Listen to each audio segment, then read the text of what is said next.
The great hall of the Galactic Council stretched for miles under a dome of pure crystal. 847 different species had representatives sitting in the curved rows of seats.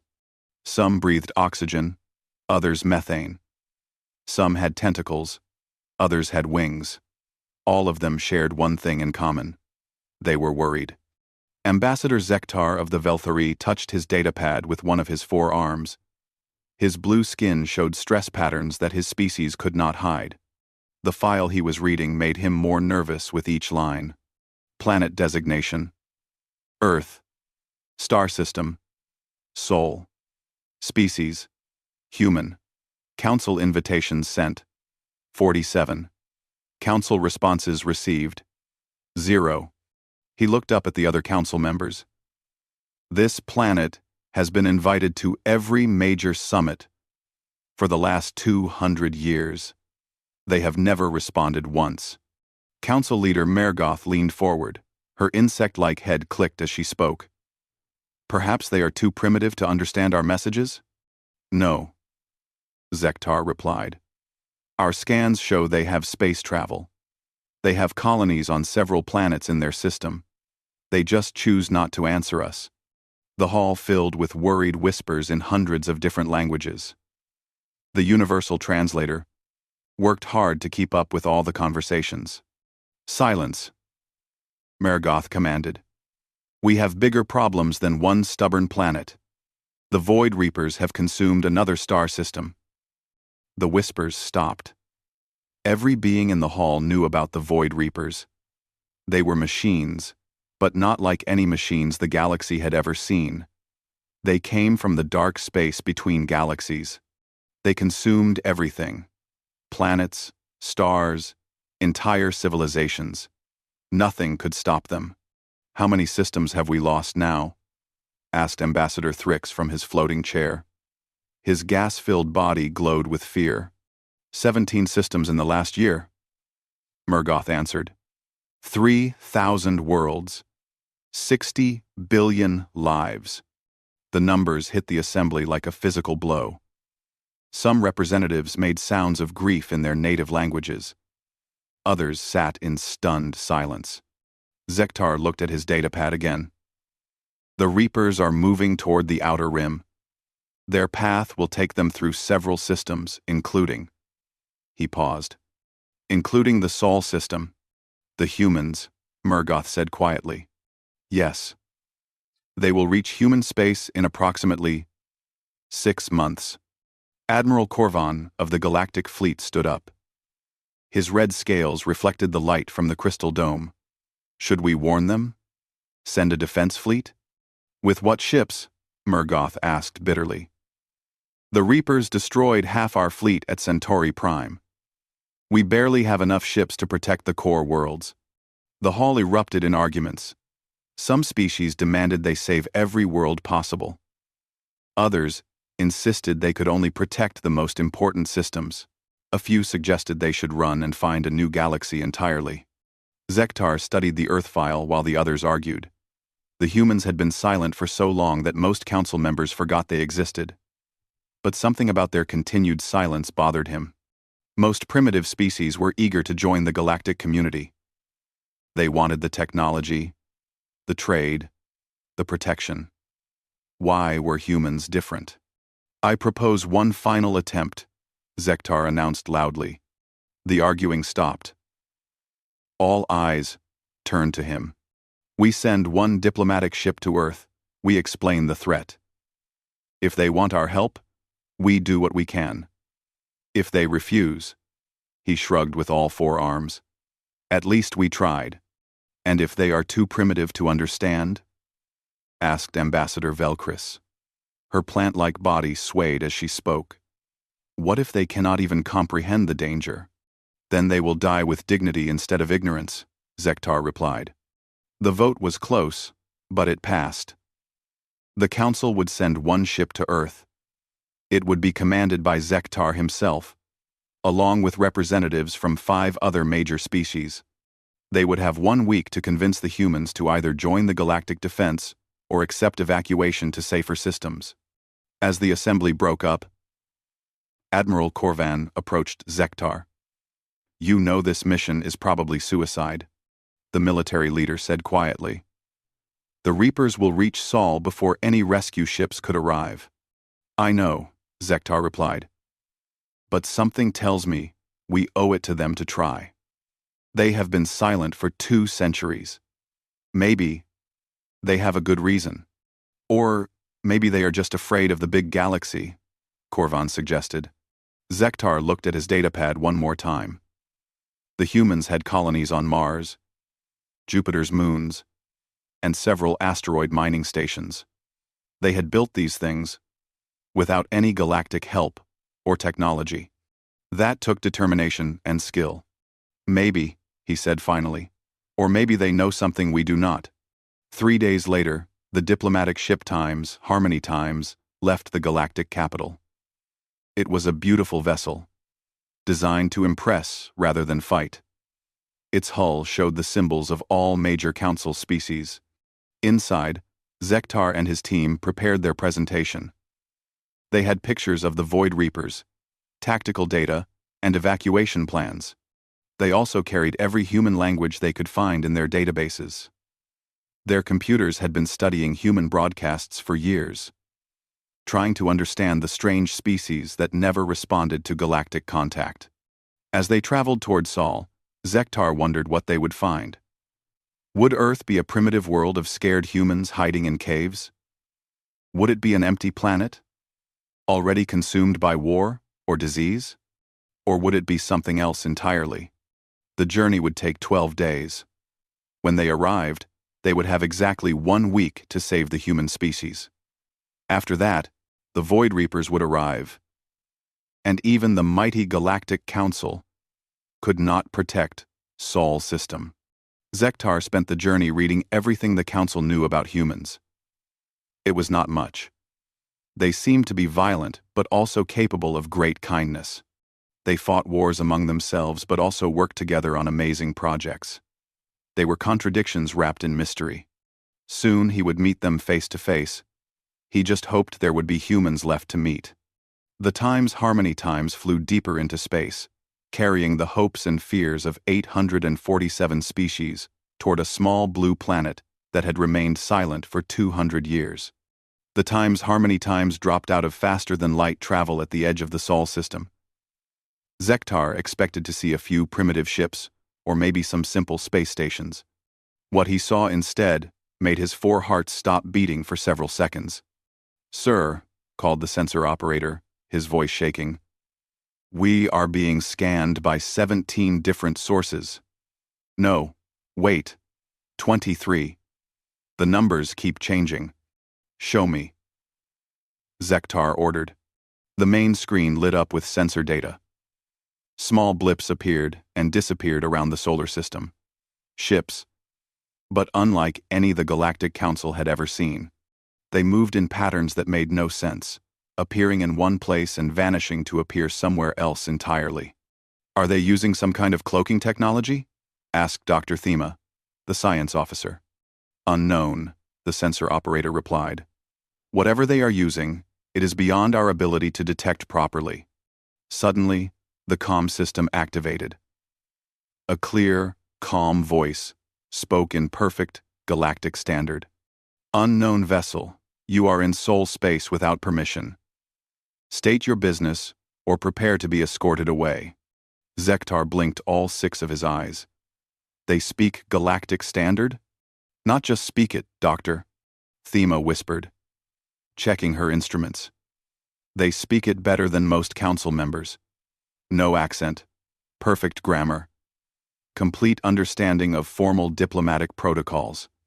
Zektar activated the comm system. "This is Ambassador Zektar of the Galactic Council aboard the diplomatic vessel Times Harmony *. We request permission to speak with human representatives about an urgent matter affecting your system." There was a pause that lasted exactly 30 seconds. When the voice returned, it belonged to someone different. A female human, with a crisp, professional tone. "Ambassador Zektar, this is Admiral Sarah Kim of the Terran Defense Force. We have been expecting you. Please follow the escort ships to Luna Station. Do not deviate from the provided flight path. Before Zektar could ask what she meant by expecting you, the space around the Times Harmony Times lit up with previously invisible ships. They were sleek, dark vessels that seemed to absorb light rather than reflect it. They moved with precise coordination, forming a perfect escort formation. How many ships? Zektar asked quietly. 47 that I can count, the sensor operator replied. But sir, there might be more we cannot see. The flight to Luna took 2 hours. During that time, Zektar watched human ships appear and disappear around them. Some were small fighters. Others were massive vessels that dwarfed the Times Harmony asterisk. All of them moved with military precision. Luna Station was not what he had expected either. Instead of a simple outpost, he saw a massive structure that stretched for hundreds of kilometers. Docking bays, weapon platforms, and what looked like shipyards filled the space around Earth's moon. Sir, Dr. Thema said quietly, I am reading industrial capacity levels that rival the core worlds. This is not a primitive civilization.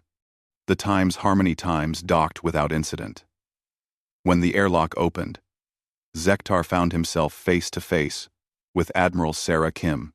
She was shorter than most Galactic Council members, with dark hair and eyes that seemed to see everything at once. She wore a simple blue uniform with medals he did not recognize. Ambassador, she said, extending her hand in the human greeting gesture. Welcome to Sol. I apologize for the security measures, but we live in dangerous times. Zektar shook her hand, noting her firm grip. Admiral Kim, I must ask, how did you know we were coming? And how do you speak our language so perfectly? Admiral Kim smiled. It was not a threatening expression, but it made Zektar feel like a child who had asked an obvious question. Ambassador, we have been listening to galactic communications for over 2 centuries. We know about the Council, the trade networks, the wars, and the politics. We also know about the Void Reapers. She turned and started walking down a corridor that was clearly designed for multiple species. The gravity was adjustable, and the air could be filtered for different breathing requirements. Then why? Zektar asked as he followed her. Have you never responded to our invitations? Because you seem to have everything under control, Admiral Kim replied.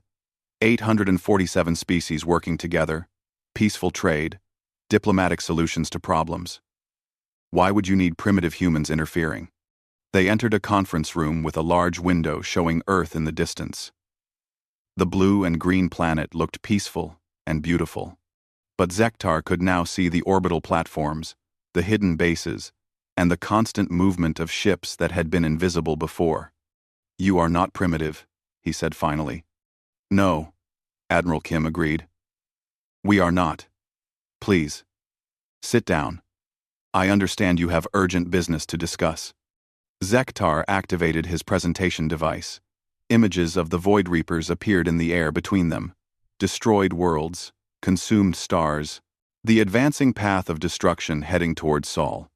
They will arrive in approximately 6 months, he explained. The Council fleet cannot stop them.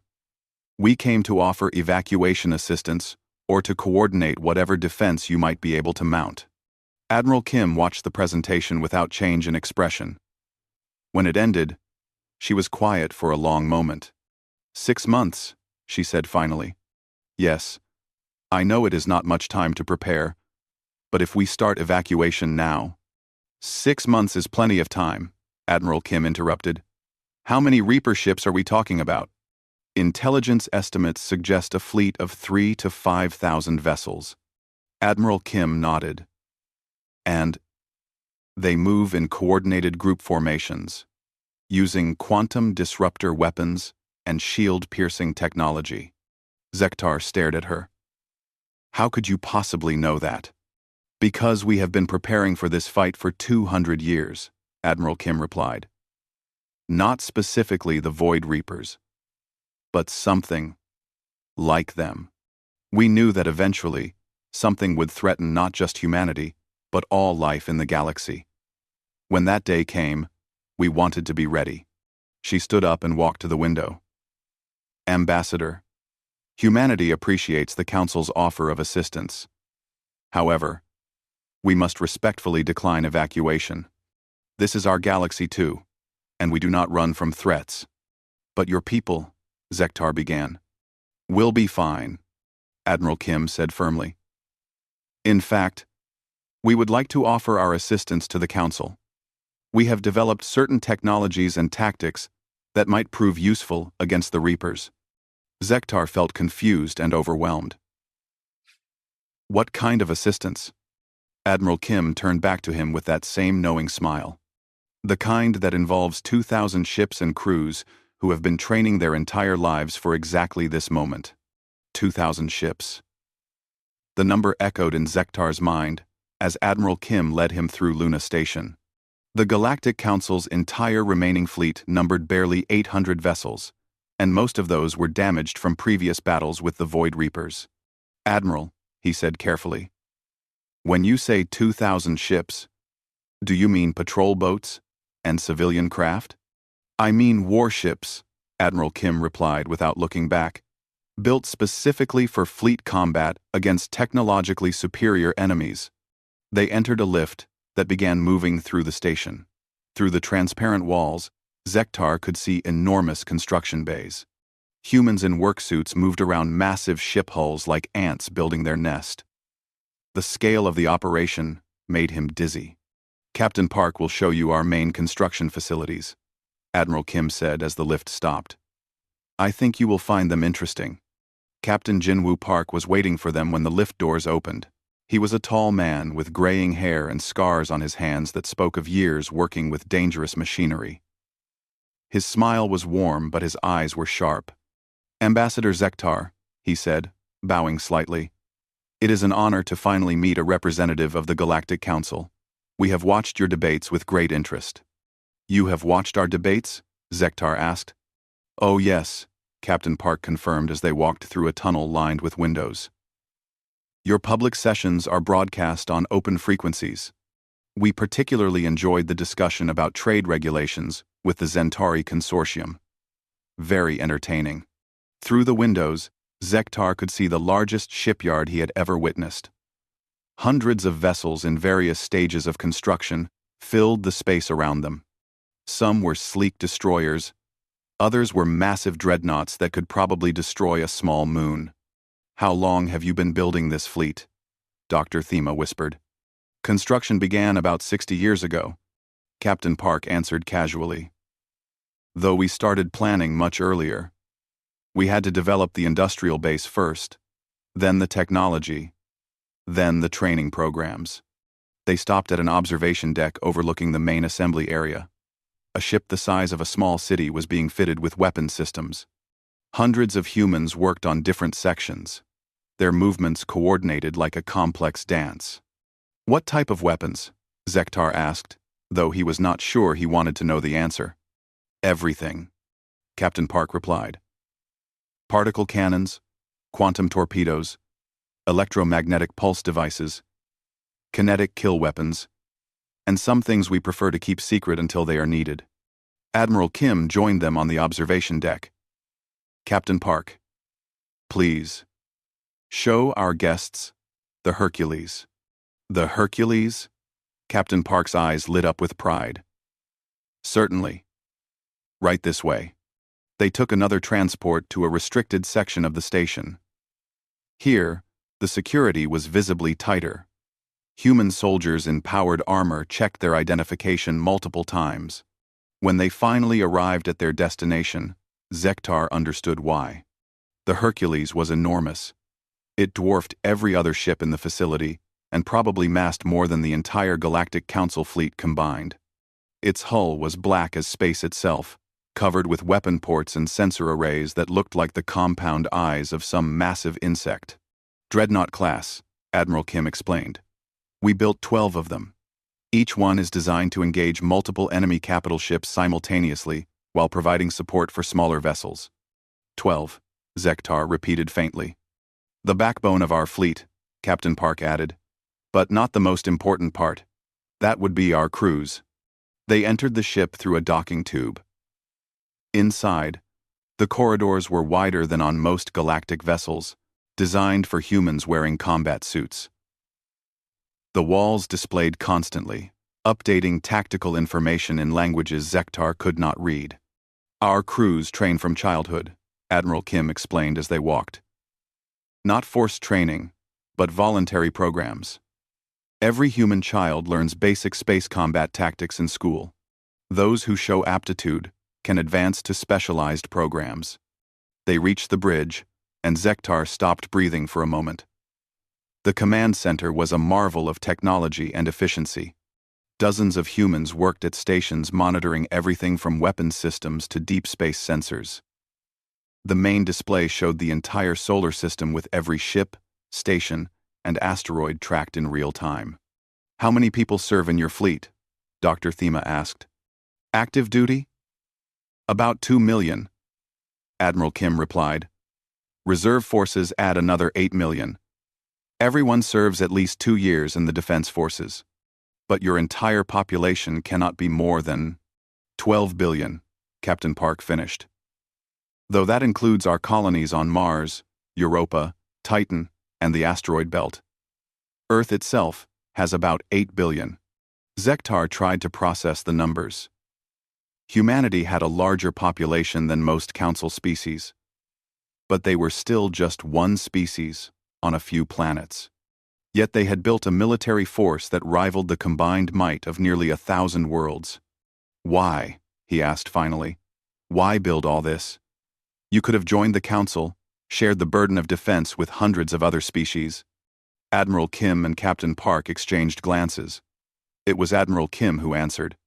"Ambassador, have you ever heard of the concept of convergent evolution?" "Yes. It is when different species develop similar traits independently." "Exactly.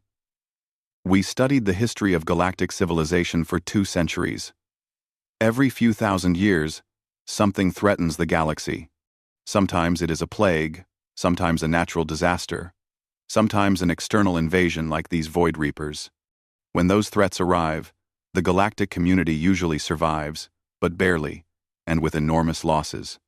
She gestured toward the main display, which now showed historical data about previous galactic crises. "We realized that someone needed to be ready. Really ready. Not just hoping for the best while maintaining the minimum necessary defenses. Someone needed to be prepared for the worst possible scenario." "So you appointed yourselves as the galaxy's guardians?" Zektar asked. "We appointed ourselves as the emergency response team," Captain Park corrected. "The Galactic Council handles diplomacy, trade, and day-to-day governance very well. But when something like the Void Reapers arrives, you need people who have spent generations preparing for exactly that moment." Admiral Kim nodded toward the tactical display. "In 72 hours, our fleet will be fully mobilized.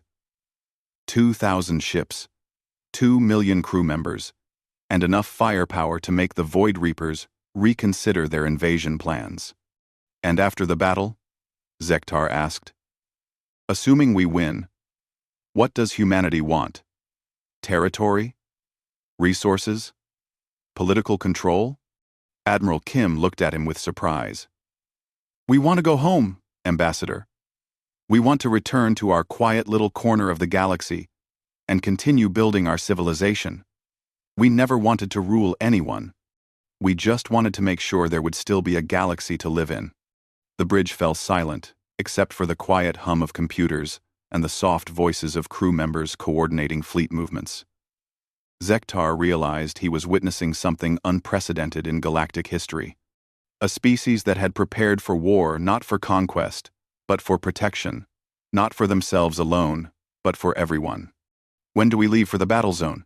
he asked quietly. "Tomorrow," Admiral Kim replied. "I hope your ship is fast enough to keep up." The Kepler station system was dying. 3 worlds that had once been home to billions of lives now glowed with the sickly light of Void Reaper conversion beams. The machines were systematically stripping every planet of useful materials, turning living worlds into raw resources for their endless expansion. Zektar watched the destruction from the bridge of the human dreadnought times Hercules **. Admiral Kim had insisted he observe the battle from the flagship, saying it would help him understand human military doctrine. What he understood so far was that humans approached war very differently than the Galactic Council. Admiral called Communications Officer Lee Min-jun from her station. Council forces are in full retreat.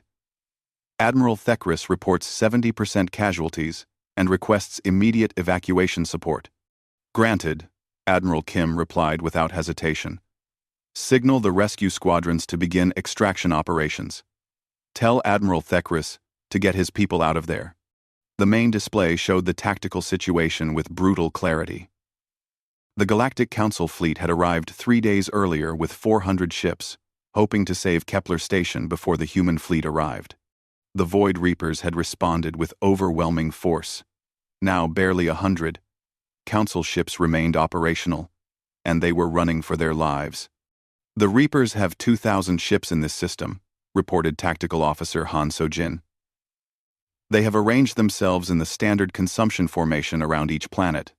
Estimate 4,700 enemy vessels total if they call in reinforcements. They outnumber us more than 2 to 1. Dr. Thema observed nervously. Captain Park, who was serving as the fleet's tactical coordinator, smiled grimly. Good. If they were evenly matched, this would not be a fair fight. Zektar stared at him. I do not understand. Humans do not fight fair, Admiral Kim explained. We fight to win, and we have had 200 years to figure out how to kill machines like these. The human fleet had arrived in 3 waves over the past 6 hours. First came the fast attack craft and reconnaissance squadrons. Then, the main battle line, with its massive dreadnoughts and heavy cruisers. Finally, the support vessels carrying what the humans called special weapons. All ships report ready for engagement, called Fleet Coordinator Park Soo-young. Battle groups Alpha through Echo are in position. Special weapons teams standing by. Admiral Kim studied the tactical display for several long moments. The Void Reapers had noticed the human fleet and were beginning to move their ships into combat formations. They moved with mechanical precision, but also with predictable patterns that humans had apparently been studying. The Reapers are machines, Captain Park explained to Zektar. They follow logical protocols and efficient strategies. They always choose the mathematically optimal response to any situation. That sounds like an advantage for them, Zektar replied. It would be, if they were fighting other machines. But they are fighting humans. And humans are not logical. Admiral Kim activated the fleet command frequency. Her voice carried to every ship in the massive formation. All units. This is Admiral Kim. Today we fight not just for humanity, but for every species in this galaxy. The Void Reapers think they can consume our civilization like they have consumed so many others. They are about to learn why that was a mistake.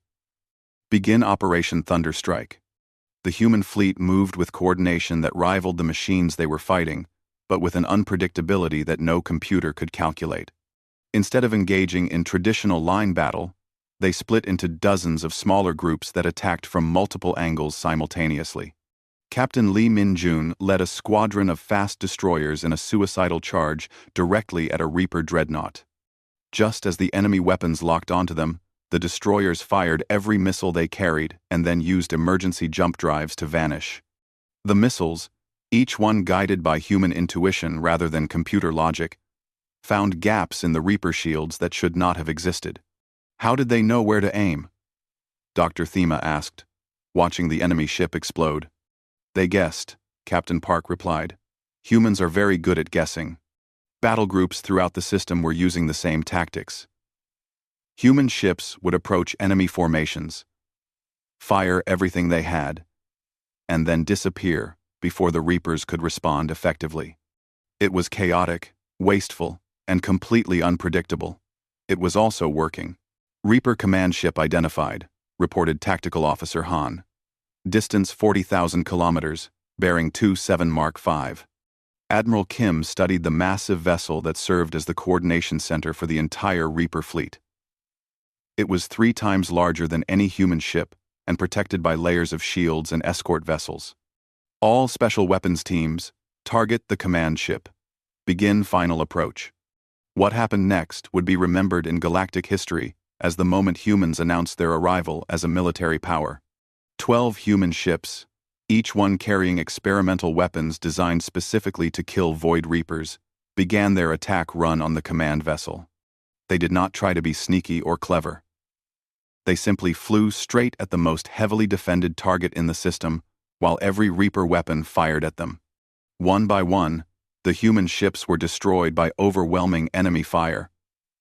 But each ship, as it died, released weapons that no machine intelligence could have anticipated. Captain Kim Jin-ho's ship released a cloud of nanomachines designed to interfere with Reaper communication systems. Engineer Park Mi-young's vessel fired quantum disruptors that created temporary holes in reality itself. Commander Lee Dong-wook's ship detonated its entire reactor to create an electromagnetic pulse that disabled Reaper shields across half the system. The final ship in the attack run was captained by Colonel Choi Hae-won. As her vessel died under concentrated Reaper fire, she personally piloted an escape pod loaded with an experimental fusion bomb directly into the command ship's main reactor. The explosion could be seen from 3 star systems away. Reaper command ship destroyed, reported Communications Officer Lee. Enemy fleet coordination failing. They are reverting to individual unit protocols. Without their central coordination, the Void Reapers began making tactical errors. They started fighting as individual ships, rather than as a unified force. Human battle groups, still coordinated by their living commanders, began picking apart the confused enemy formations. "This is Admiral Thekris to the human fleet," came a transmission from the retreating Council forces. "Our ships are operational again. Requesting permission to rejoin the battle." Admiral Kim smiled. "Permission granted, Admiral. Let's finish this together." The combined human and Council fleet spent the next 6 hours systematically destroying every Void Reaper ship in the system. When the last enemy vessel exploded, the space around Kepler Station was filled with debris and the strange silence that follows every great battle. "Casualties?" Admiral Kim asked quietly. 137 ships lost," Fleet Coordinator Park reported. 11,000 crew members. Dead or missing. The bridge fell silent. They had won a great victory, but the cost was heavy. 11,000 humans had died to save worlds they had never seen, defending people they had never met. "Admiral, communications," Officer Lee called softly. "We are receiving transmissions from across the galaxy. Every Council species is requesting permission to send their fleets to support future operations against the Void Reapers." Admiral Kim nodded slowly. "Tell them they are welcome. It seems the galaxy is ready to fight back." Zektar looked at the tactical display showing the destroyed Reaper fleet. In one battle, humanity had accomplished what the Galactic Council had failed to do in dozens of previous engagements. They had not just defeated the Void Reapers, they had inspired the galaxy to believe that victory was possible. The Great Hall of the Galactic Council had never been so crowded. Representatives from all 847 member species were present, along with delegates from dozens of non-member worlds that had requested emergency attendance. The crystal dome above them reflected the lights of 1,000 different technologies, creating patterns that shifted like a living kaleidoscope. Ambassador Zektar stood at his familiar podium, but everything else had changed. 3 weeks had passed since the Battle of Kepler Station, and the galaxy was still processing what had happened. The Void Reapers had been driven back beyond the galactic rim. Their massive invasion force had been scattered and destroyed by the combined human and Council fleets. "The motion before us today is simple," Zektar announced to the Assembly. "Emergency membership for Earth in the Galactic Council, with full voting rights and immediate access to all military cooperation treaties." The vote should have been automatic. Humanity had just saved galactic civilization. Every species in the chamber owed their continued existence to human military intervention. But Zektar had received a communication from Admiral Kim that morning that changed everything. Before we proceed with the vote, he continued, I have a message from Admiral Sarah Kim of the Terran Defense Force. Admiral Kim's image appeared in the center of the hall, transmitted from Luna Station. She looked tired but satisfied, like someone who had completed a difficult but necessary task. Honored representatives. Her voice carried clearly through the universal translators. Humanity is grateful for the offer of council membership. It represents an honor we could never have imagined when we first began listening to your debates 2 centuries ago. She paused, and Zektar could see her choosing her words carefully. However, we must respectfully decline. The hall erupted in shocked voices. Species that had been preparing to welcome humanity into their ranks suddenly found themselves confused and offended. How could the humans refuse such an honor? How could they reject full membership in the galactic community? Silence, called Council Leader Mergoth. Let her finish. Admiral Kim waited for the noise to die down before continuing. Our decision is not based on any disrespect for this council or its member species. You have created something remarkable here, a civilization that spans thousands of worlds and includes hundreds of different forms of life. It is beautiful, and it is worth protecting. Then why refuse membership? Called out Ambassador Velchris from her section of the hall. Because someone needs to stay outside, Admiral Kim replied. Someone needs to watch the dark spaces between galaxies.